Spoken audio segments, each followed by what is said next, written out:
voici la fenêtre d'Affinity Designer. Alors, je vais déclencher déjà un nouveau document, comme je pourrais le faire sur Illustrator, en demandant Fichier nouveau. Et vous voyez que j'ai à peu près le même écran de présentation. Et vous avez aussi des groupes qui ne sont pas forcément les mêmes, puisque chacun a fait son groupe ici. Bon, là, ici, je suis sur la commande imprimer, donc je vais avoir des formats de papier, et donc je vais prendre un format ici A4. J'ai le résumé ici du format A4, et j'ai aussi le mode de couleur. Donc là, vous voyez, par rapport à Illustrator, il m'aurait mis automatiquement en cyan, magenta, jaune, noir. Là, pour l'instant, je suis encore en RVB. Je vais laisser ça comme ça, je vous montrerai tout à l'heure comment changer le mode de couleur si on en a besoin. On peut bien sûr gérer les marges et les fonds perdus, mais ça, on y reviendra quand on sera déjà plus avancé dans les TP. C'est un peu la même chose que sous Illustrator. Je valide ici avec Créer. Bon, mon document s'ouvre ici. Si je passe maintenant sous Illustrator, voilà, je vais aller un petit peu plus vite sous Illustrator, mais on a exactement la même chose. J'ai un bouton pour faire nouveau fichier, mais sinon c'est la même chose. Je fais un nouveau fichier par le menu fichier. Et je vais demander en impression un document A4. Et je vais retrouver la dimension de mon document, l'orientation du document, les fonds perdus. C'est exactement la même chose. Là, vous voyez, on est déjà enclenché sur les couleurs cyan, magenta, jaune, noir. Je crée le document. Et j'ai un document A4 qui arrive, donc comme l'autre, ici, sauf à la différence que celui-ci, il est cyan, magenta, jaune, noir, et l'autre est RVB. Alors déjà ici, il y a quelques petites différences, parce que si je veux changer ce mode, sous Illustrator, je fais Fichier, Mode colorimétrique de document, et là, je peux switcher. Sur Affinity, pour switcher le mode de couleur, ils n'ont pas fait juste quelque chose qui gère la colorimétrie, ils ont fait quelque chose de global, qui s'appelle Configuration du document. Et dans la configuration du document, je peux changer le format, le fait que ce soit portrait ou paysage, les couleurs ici, j'ai accès à tout un tas de types de couleurs. Vous voyez que là on a du RVB/8, c'est-à-dire 8 bits par couche, RVB/16, 16 bits par couche, et on a aussi le RVB/32 pour le HDR. Et enfin, je pourrais me mettre en cyan, magenta, jaune, noir si c'était mon souhait. Je peux gérer les marges ici, et je peux gérer le fond perdu ici. Donc, c'est pas le même endroit, mais voilà, c'est pas introuvable, c'est toujours dans le même menu fichier pour les deux. Revenons sur Illustrator, on va dessiner des formes de base, ça fera une petite révision. Voilà, sur Illustrator, pour dessiner une forme de base, eh bien déjà il faut prendre une forme, par exemple ici un rectangle. Je dessine le rectangle. Alors si j'appuie sur Shift, j'aurai une contrainte, c'est-à-dire un carré parfait. Voilà. Et je vais pouvoir ensuite manipuler cette forme avec la flèche noire que l'on retrouvera sur Affinity. Et avec la flèche noire, je peux sélectionner, je peux la déplacer. Je peux effectivement agrandir la forme si je veux. Je peux la faire pivoter aussi. Qu'est-ce que je peux faire? Je peux la dupliquer avec Alt. Tout un tas de choses. Et bien, on va voir que toutes ces choses-là, vous pouvez le faire aussi avec Affinity. Si je passe maintenant sur Affinity, je suis sur Affinity, je prends... Alors, vous pouvez remarquer qu'il y a plus de formes disponibles que sur Illustrator, mais ok. Je prends effectivement une forme que je dessine à l'écran. C'est un petit peu comme sous Illustrator, hein. Si vous ne passez pas en flèche noire, vous restez avec votre outil de dessin de forme, donc je repasse en flèche noire ici.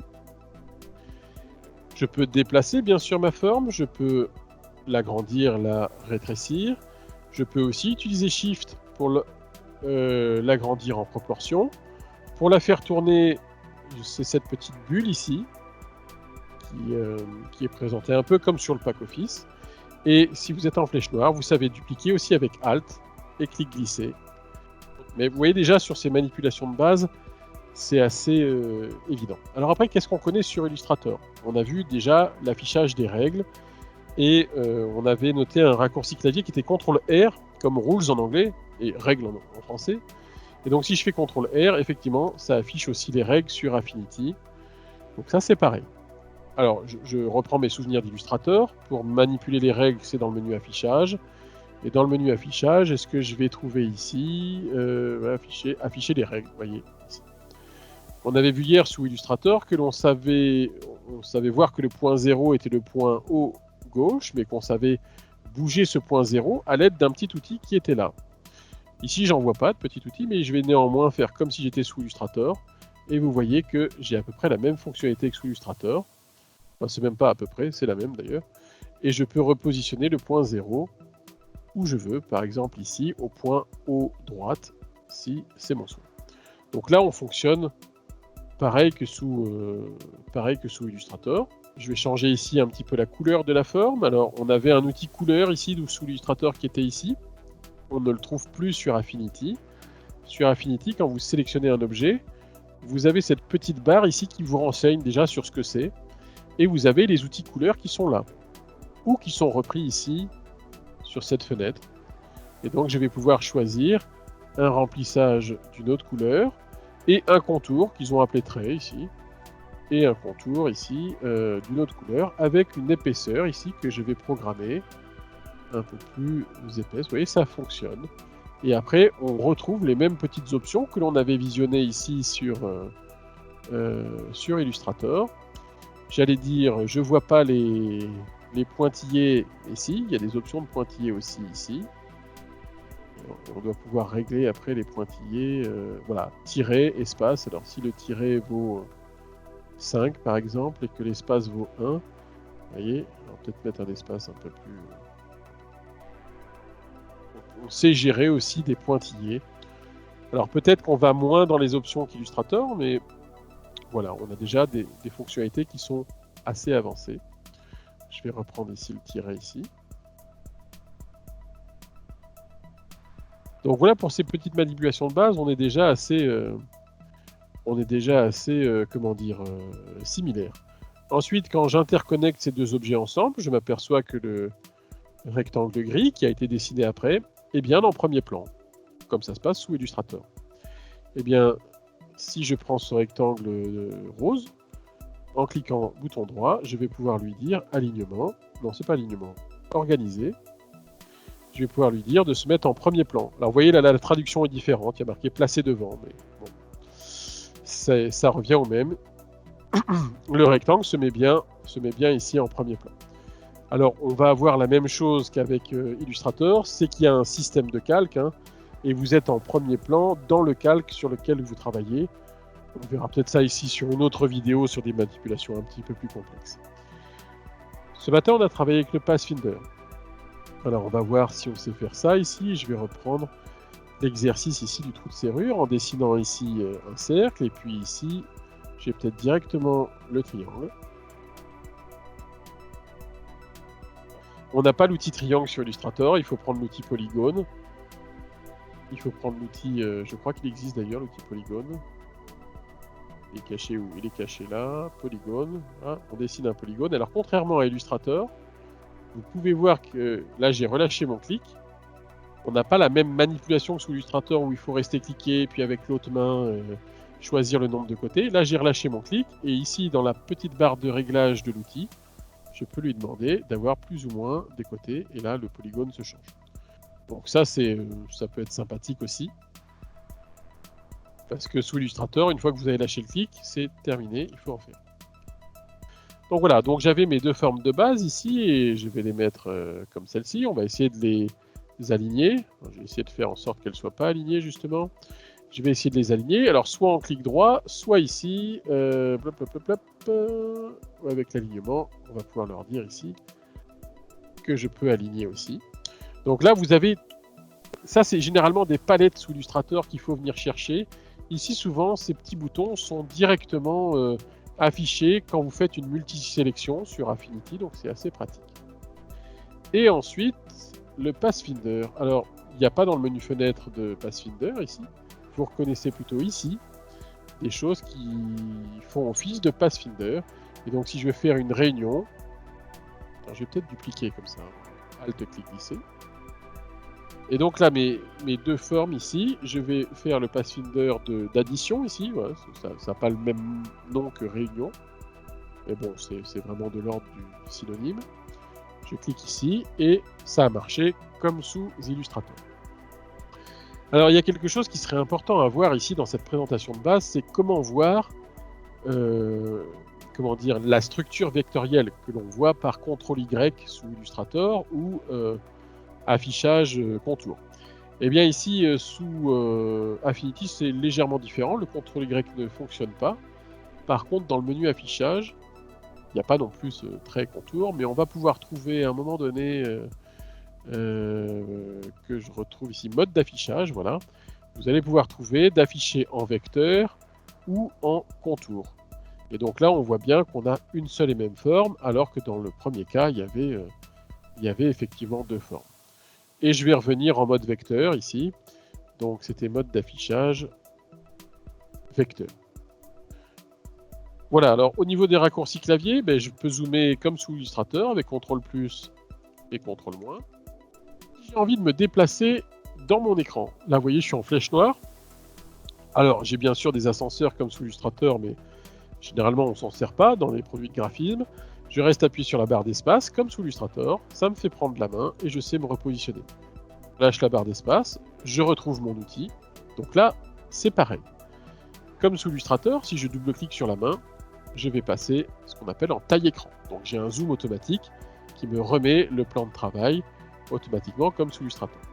Et comme sous Illustrator, double-clic sur la loupe devrait me faire passer à 100%, on le voit ici. Donc là, vraiment des choses qui sont classiques. Peut-être passons à l'enregistrement maintenant. Si je veux enregistrer ce design, je vais faire fichier, enregistrer sous, comme sous Illustrator. Et je vais me mettre par exemple sur mon bureau et je vais dire que ce fichier c'est test. Dans Designer, quand on enregistre sous, on enregistre dans un format particulier qui s'appelle le format AF Design, qui est le format de Affinity Designer. Très bien. J'enregistre. Si j'avais voulu exporter dans un format un peu plus compatible et universel, alors il n'aurait pas fallu que je passe par enregistrer sous, mais plutôt par exporter. Et là, dans exporter, vous voyez que j'ai un choix entre plein de formats différents. Alors c'est là où il faut être un petit peu technicien au départ, on n'a pas besoin de tous les connaître ces formats. Mais néanmoins, il ne faut pas se gourer parce que vous avez des formats à pixels, PNG, JPEG, GIF, TIFF, PSD, tout ça ce sont des formats à pixels. Donc ça veut dire que si vous enregistrez du vectoriel dans un format à pixels, le logiciel va pixeliser l'image. Il va vous créer des pixels et va vous détruire la structure vectorielle. Et puis après, vous avez des formats un peu plus vectoriels ici, enfin, pas un peu plus, carrément vectoriels d'ailleurs. PDF, SVG, WMF, ça c'est le format de Microsoft, EPS, et là c'est des formats un peu plus techniques ici. Et donc, il y aurait ici, je vois 3 solutions pour enregistrer notre graphisme dans un format vectoriel standard compatible avec d'autres applications, soit bien sûr le PDF, soit le SVG, ou soit le EPS, qui était, avant l'avènement de ces deux formats, le représentant des formats vectoriels standards. Vous voyez, quand je suis en EPS, on ne va pas me parler des pixels. Quand je suis en PNG, on va me dire, tiens, combien vous voulez de pixels? Et donc là, ça fige une qualité, et vous faites une opération de pixelisation. Donc là, je vais enregistrer en EPS, pourquoi pas. Et mon fichier s'appelle testdesigner.eps. Ok. Alors, je suis toujours dans Affinity Designer, et qu'est-ce qu'il en est de l'ouverture je vais fermer ça. L'ouverture des fichiers Illustrator. Alors justement, je suis allé chercher un fichier Illustrator ici, donc je vais faire ouvrir. Donc vous savez que les fichiers Illustrator se terminent par la signature .ai, qui veut dire Adobe Illustrator. Je vais aller chercher mon fichier. Je fais ouvrir. Et le logiciel comprend le fichier. Là, en plus, c'est du Illustrator 2020. Hein. Je viens juste de l'enregistrer sur Illustrator pour être sûr qu'il soit au dernier format. Et le logiciel comprend assez le fichier.